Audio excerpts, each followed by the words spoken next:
தமிழ் திரைப்படத்துல பின்னணி பாடகியா வலம் வந்தவங்க தான் உமா ரமணன். உடல் நலம் குறைவு காரணத்தினால் பாத்தீங்கன்னா அவங்க காலமாயிருக்காங்க. இந்த விஷயம் பாத்தீங்கன்னா தமிழ் சினிமா இண்டஸ்ட்ரியிலே பாத்தீங்கன்னா பெரும் வருத்தத்தையும் சோகத்தையும் கொடுத்துருக்குனே சொல்லலாம். அவங்க பாத்தீங்கன்னா தமிழ் சினிமாலேயே 100க்கும் மேல பாடல்கள் வந்து பாடியிருக்காங்க.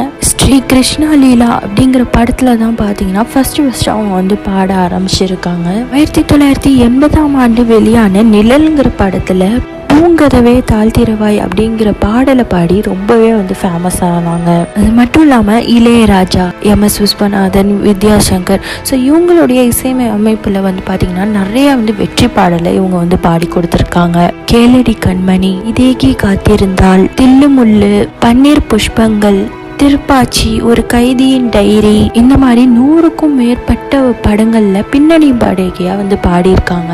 இவங்களுடைய வயது பார்த்தீங்கன்னா 69. ஸோ ஏஜ் காரணமாக தான் பார்த்தீங்கன்னா வந்து சினிமா இண்டஸ்ட்ரியிலேருந்து வந்து விலகிட்டாங்க. சமீப காலமாகவே பார்த்தீங்கன்னா அவங்களுக்கு வந்து உடல் நலம் சரியில்லாமல் சிகிச்சை பெற்று வந்துக்கிட்டு இருந்தாங்க.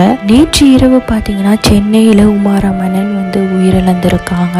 அவங்களுடைய இறுதிச் சடங்கு பார்த்தீங்கன்னா இன்று மாலை வந்து நடைபெறுமா அவங்க குடும்பத்தார்கள் தெரிவிச்சிருக்காங்க. உமா ரமணன் மறைவுக்கு பார்த்தீங்கன்னா திரையுலகம் மற்றும் ரசிகர்கள் வந்து இரங்கல் தெரிவிச்சுக்கிட்டு வராங்க. எங்களுடைய ஆழ்ந்த இரங்கலை நாங்கள் தெரிவிச்சுக்கிறோம். நன்றி.